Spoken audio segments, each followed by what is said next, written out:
Hello, everybody. Today is Thursday, April 23rd, and we are about to start some TAPtalks. Hello. Here on TAPtalks, we talk to arts people all about what it's like to work in the arts, how they got there, what are they doing, specifically for a teen audience. But if you're not a teen, stick around because it's a good time. You'll enjoy it. So here, Teen Arts Pass, if you are not familiar, is this amazing program for teens. Normally when things aren't what they are right now with the quarantine, is a program for teens to get $5 tickets to live performances all over Chicago at over 25 partners here in the city and just around. So there are no performances happening right now thanks to COVID-19 and staying safe and at home. So we wanted to keep engaging our teens somehow, so we started this program. So every Tuesday and Thursday at 3 p.m. Central Time, we're going to host TAPtalks here on Instagram Live. So today's guest, I am so excited to bring aboard.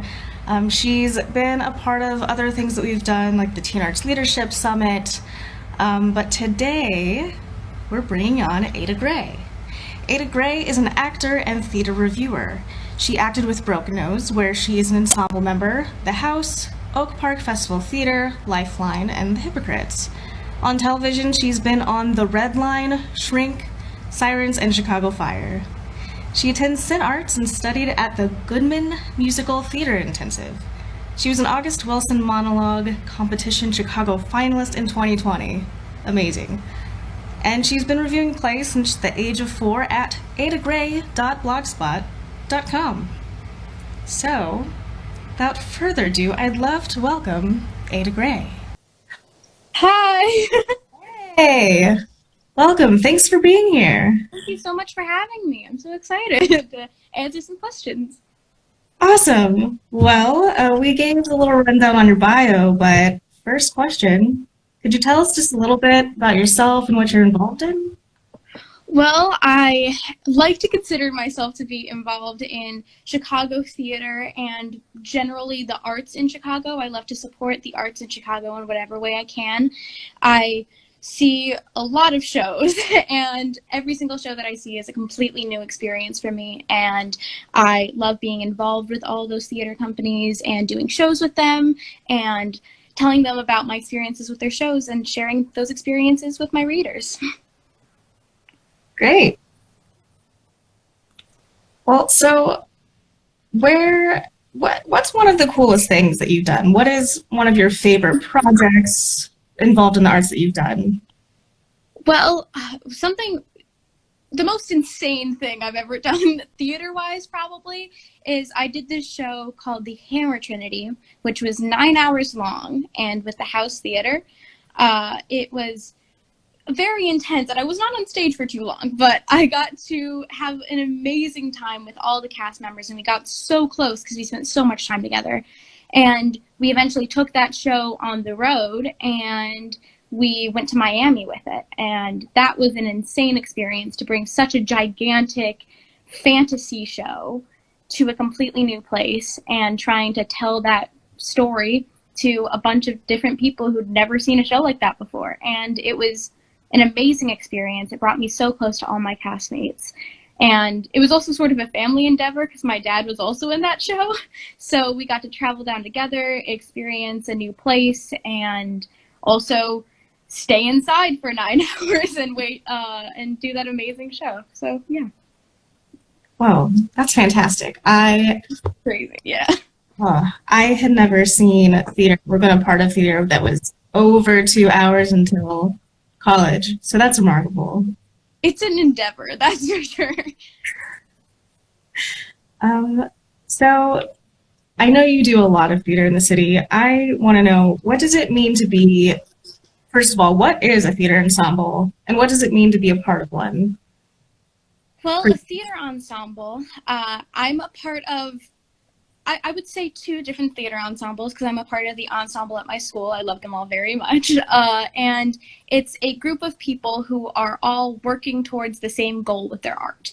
We are all together to make art together, and all of our stories are there to be heard. And that's the same thing with my Broken Nose Ensemble theater, because even though I'm the youngest person there, very clearly, they still listen to my ideas and I listen to their ideas, and we're all equals in that space. And we all just want to make some great art for people to watch. Great answer. Speaking of which, do you want to talk a little bit about what youth can bring to the theater community and the arts community here in Chicago and elsewhere? I would love to. It's something that I've always worked towards. Once I finally fully understood what my reviews and theater was bringing to the community, because when I was 4, I was like, let's write a review. Let's do that. Wouldn't that be fun? But as I got older, I started to realize, wait, kids and teens aren't really heard at all. And there's all of these things about, never hire a kid. You should never hire kids or like animals or any of these type of things, just because they're so hard to work with. But I feel like we have something very valuable to bring to everything. We have a very pure sense of the world, and we see everything, and we know exactly how we're going to say it. The thing is that teens and children are some of the smartest people I know. I have talked to some insanely intelligent, artistic teens and youth in general, and I love working with them. And I felt like by bringing my own perspective of theater and bringing my own voice to different shows that I'm in, just shows to people that teens and the youth have a voice, and that we can be a part of this community as much as any adult. Well said. I completely agree. There's so many amazing people out there, and I think it's great that, you're one of the people who are sticking up for other young people and just being an example that, yeah, y'all can do anything. we do this thing. So that's awesome. Do you have any role models, or did any of them inspire you to get involved in the first place? Well, I grew up in a very artistic family. My dad is an actor and my mom is a writer, and they've both just inspired me so much throughout my entire life and helped me to realize my aspirations, and that if I wanted to write a review, I could write a review. And even if no one sees it, it still means something. And they helped me to look at my acting and figure out ways to make it better, and have always pushed me so hard in the best way possible without driving me to places that I don't really want to go. And I love them both very much, and I'm very happy that they've inspired me in this amazing way that I don't think anyone else could have. That's wonderful. So I have a few questions that we received from some followers. And by the way, anyone who's watching on TAPtalks today, feel free to insert your questions. We'll try to get to all of them. So how do you balance school and a professional career in acting and all the things you do? Well, it's difficult. I can say that, because I want to be treated as an equal to everyone that I'm working with, but at the same time, sometimes I have to ask them, hey, can I have an extension on this thing, because I have homework and I don't want to fail my classes. So I think it's a matter of finding the balance that you want to have. And I know a lot of people who are also homeschooled. I was homeschooled until high school, and that's what some people need, but I go to an art school, so they understand perfectly why I have to leave it sometimes to go to auditions. It's a difficult balance, but I always seem to get everything done. You just have to find the determination and the passion that you have for art and be able to put that same amount into your schoolwork. Yeah, that's awesome. I know that it can be difficult to balance out things, but sometimes you just work on it, you happen, and it works out. It works out eventually. Yeah. So why are the arts important to you? Well, the arts are very important to me. It's a general question, but it makes a lot of sense to me. I have an idea. Okay, here we go.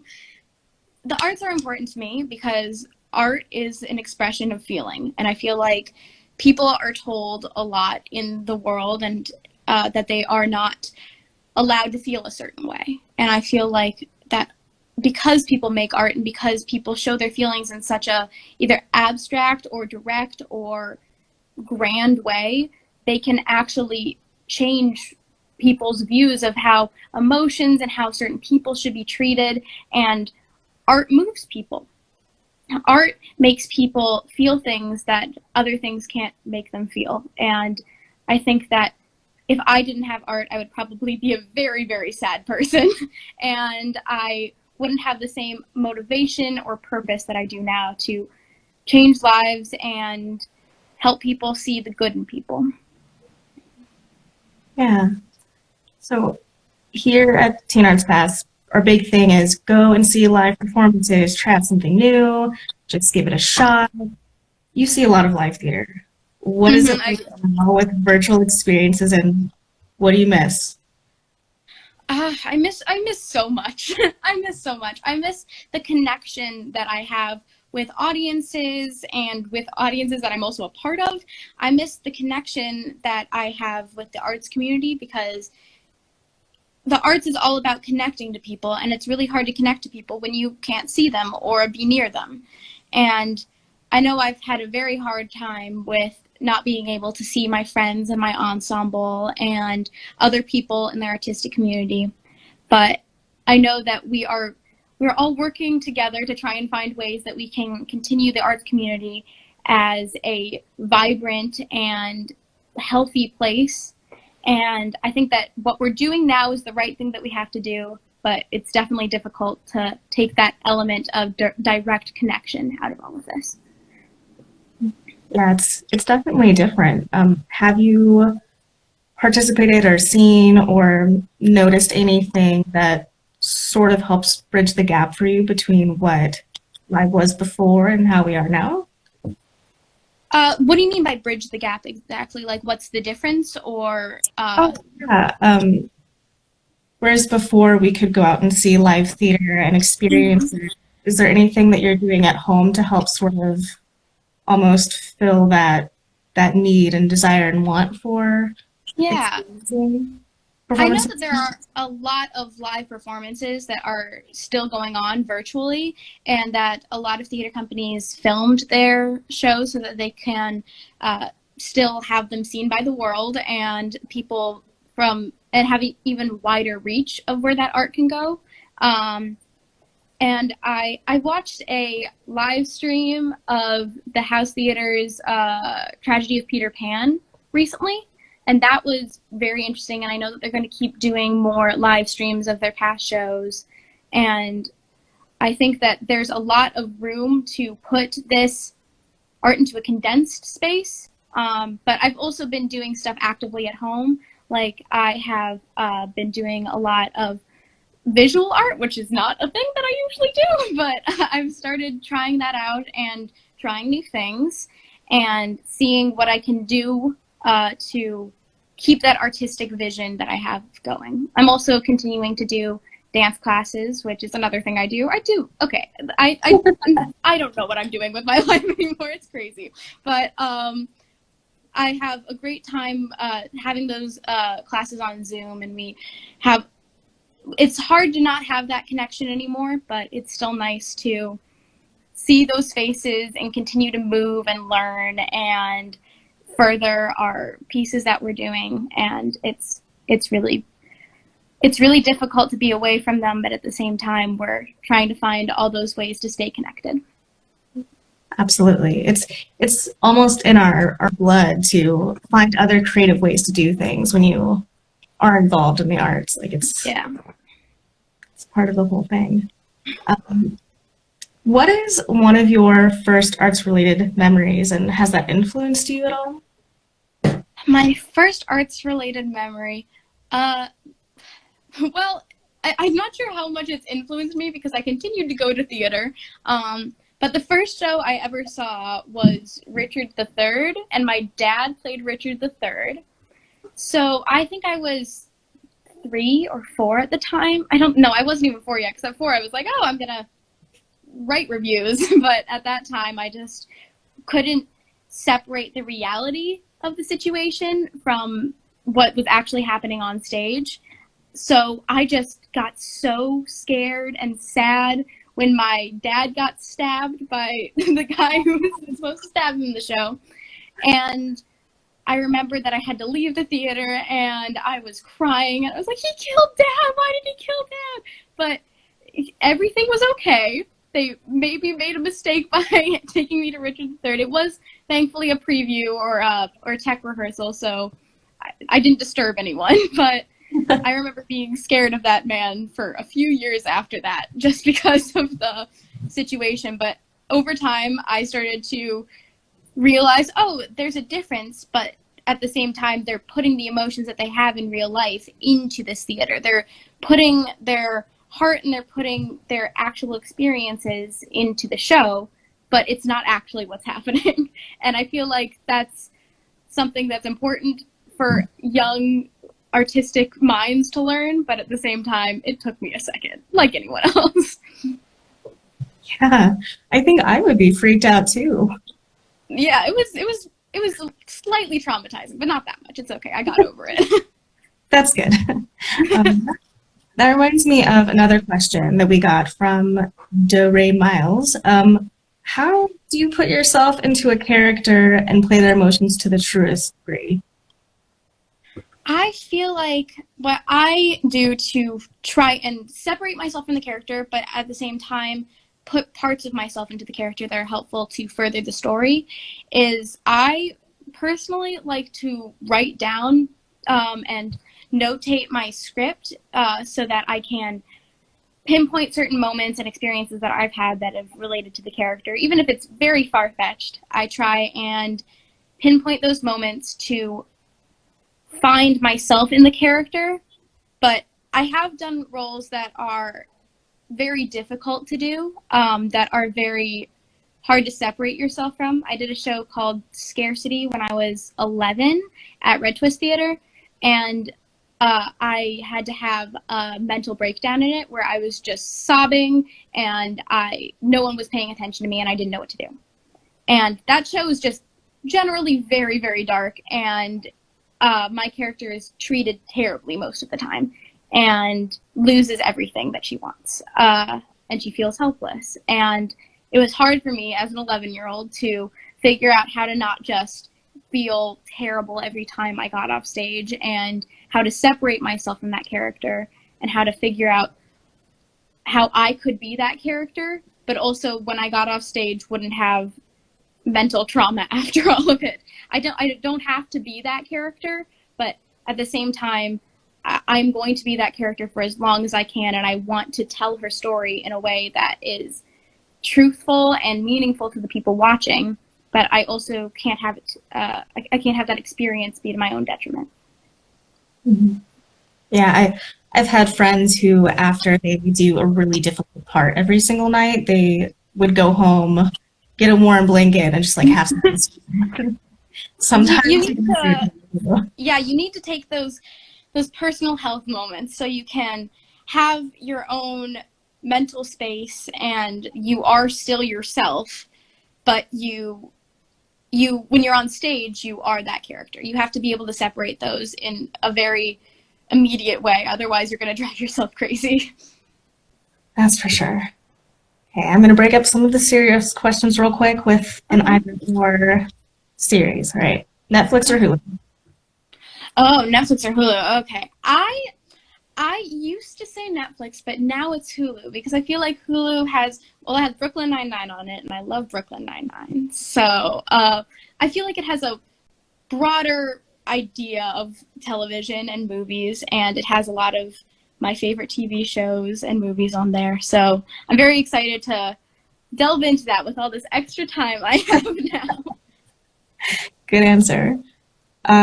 Deep dish or thin crust? I'm a thin crust girl. I really am. I am the worst Chicagoan in that specific way. I just don't love deep dish pizza. Don't know why. I feel like it's the ratio of cheese and sauce. I need more cheese than sauce. That's valid. Thank you. Ability to fly or to read minds? Ability to fly or to read minds. I would say I would feel really weird if I could read minds. I would feel like I was invading on people's personal space a little bit too much. So I would say fly. I would be able to get to places a lot quicker. I probably wouldn't have to deal with traffic anymore. And unless everyone else could start flying, because the logic of this is hard, because if other people were also being able to read minds and flying, then there would be traffic in the sky. That would be too much for me. But I would say that probably flying, because I got places to go. I got places to be. It's true. Cake or pie? Whew, that's a hard one, because it depends on the cake or it depends on the pie. Mm-hmm. I'm going to say the combination of both, because at First Slice Pie Cafe, which is my favorite, it's right by my dance school. I go there way too much. But they have this cheesecake pie, and it's called polka dot pie, and it's absolutely delicious, and it has chocolate in it and marzipan. It's so good. It's so good. That's my dream cake pie combination. Love it. That sounds amazing. It's amazing. Comedy or drama? Ooh, that's hard. I'll say right now I'm in the mood for a dark comedy. I love dark comedies, but I feel like what I do more is drama, but I also do love a good comedy. I like both. They both have their place in my heart. Love it. Okay. The book or the movie? Okay, I'm the type of person who has to read a book before they see the movie. I remember I was trying to finish all the Harry Potter books before the last movie came out back in the day. Oh, that was so long ago. I remember that I was just frantically reading, and I didn't end up going to see the movie at all, because I was like, I can't do this. I can't do this to myself. So I think that you need the book for the movie, unless the movie does something different with it. Unless the movie has taken a story and flipped it on its head a little bit, I feel like you should read the book first. See the material, then see the movie, unless the movie's completely different. Oh, but then how do you know if the movie's different? Well, reviews. You could go check out some great reviews by some amazing reviewers, and that'd be great. Good answer. Love Trying it. to help out the other reviewers in here. Yeah. Do you know of any other reviewers that like you enjoy or resonate with or want to point people toward? Okay. Well, I do really love Chris Byers' reviews. I know Chris Byers from, we did a live review together a while back, and I was probably 7 at the time, and we just got to sit on stage, and we had an absolute blast together, and he's a really great writer, and I love reading his reviews and seeing what he's thinking. And I feel like every reviewer has their own opinions, and you're writing about your opinions. That's all you're doing. So I feel like there's definitely something different about every single reviewer, and you can look at a bunch of different ones. There's no real loyalty within reviewing, because you want to see what other people think. Yeah. So many questions for you, Ada. I got a question about theater, and why is it one of your favorite storytelling tools? Oh, that's interesting. I love theater because it's emulating actual human emotion. Emulating actual human emotion is one of the most effective and transformative things, in my opinion. I feel like watching a person go through their entire life or just one day and see that transformation within people is really amazing to watch. And you also become so close with the people that you're in an ensemble with, in whatever way that it is. I feel like with other art mediums, for me in particular, I have a hard time having that same connection with people. And I feel like performance in general and that rush that you get when going on stage is just unlike any other. Love the stage. Let's see. Okay. All right. What would you attribute the success that you've had so far as a person doing the things that you do? What has gotten you this far? I I am a perfectionist and a hard worker, and I have been told that by many teachers. Like, you didn't need to keep writing this thing to the extent that you did. And I think 3 teachers at this point have called me a perfectionist or or an overworker, all these different things. And I feel like sometimes that can be hard to be so nitpicky about your own work, but it also drives me to be better every single time that I do something. And I I feel like I can also attribute it to my teachers that I've had in the past and my parents and my friends and my ensembles that I'm a part of. But I feel like what I have done for myself is that I have shaped myself into a person that I would want to watch on stage and into a person that I want to, and I want to keep getting better over time, and I want to continuously look at characters and see something new in them. And I feel like without my own perfectionism and overworking myself, I think that I would be in a different place than I am right now. Not a bad place, just a different place. Yeah, it takes a lot of work to accomplish so many things and manage your time, and good on you. Thank you. Uh, what, and people who are here with us today, thank you for joining us. We have a few more minutes, so if you have any last minute questions for Ada here, please drop them below and we'll try to get to them. But I do have more questions for you. Lovely. All right. What, at this point in time in your life today, what is your dream career? My dream career. That's hard. I love all of the things that I do. But I would say that in the long run, I've always dreamed of being a professional actor. I've done professional work, but I would like to have acting be my job. I would love that to be my income, which I know is very hard to do, but I would love to be able to live my life as an actor and also continuously keep writing reviews and keep dancing and doing whatever I want to do.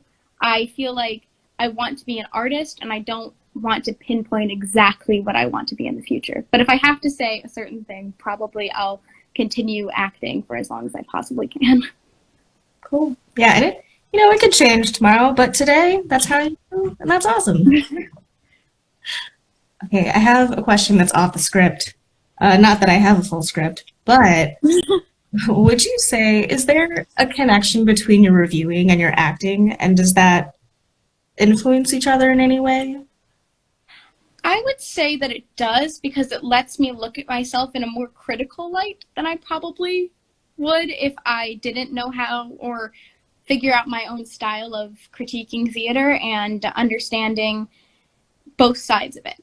I feel like it's helped me as a reviewer to be able to know what it's like to be on stage and understand how hard it is and how crazy it is and what an amazing experience it can be to be on the other side of that. But by being on the other side of that, by being an author and reviewer, I have realized that I have to understand people's work in a way that they also understood it.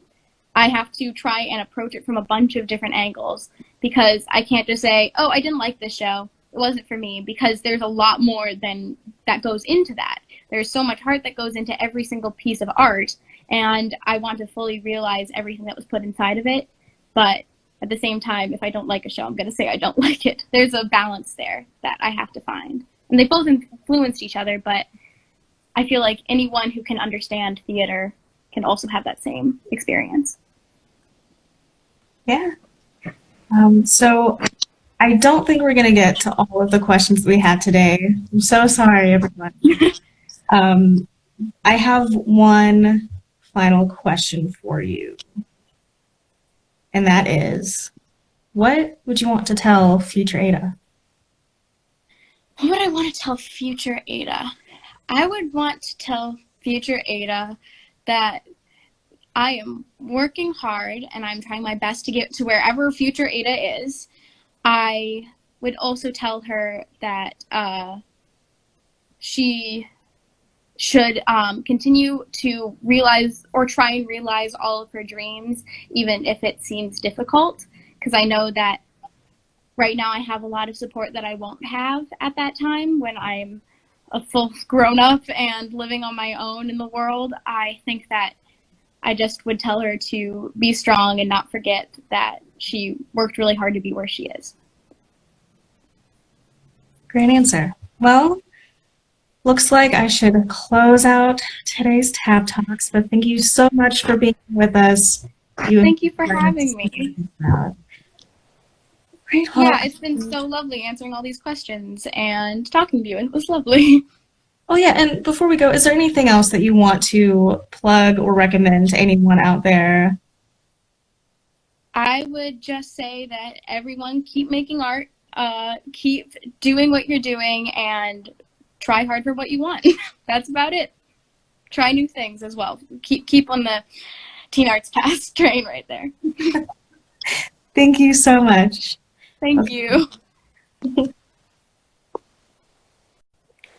All right, folks, that was Tap Talks here with Teen Arts Pass.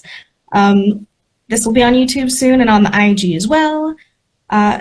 Next Tuesday, join us again at 3 p.m. We're going to be speaking to Lisa Gregory, who is a performer, instructor, performing arts administrator, and they're going to have all kinds of cool things to say. So thanks. Every Tuesday and Thursday, 3 p.m., Tap Talks. Enjoy the rest of your Thursday and have a most wonderful weekend. Bye.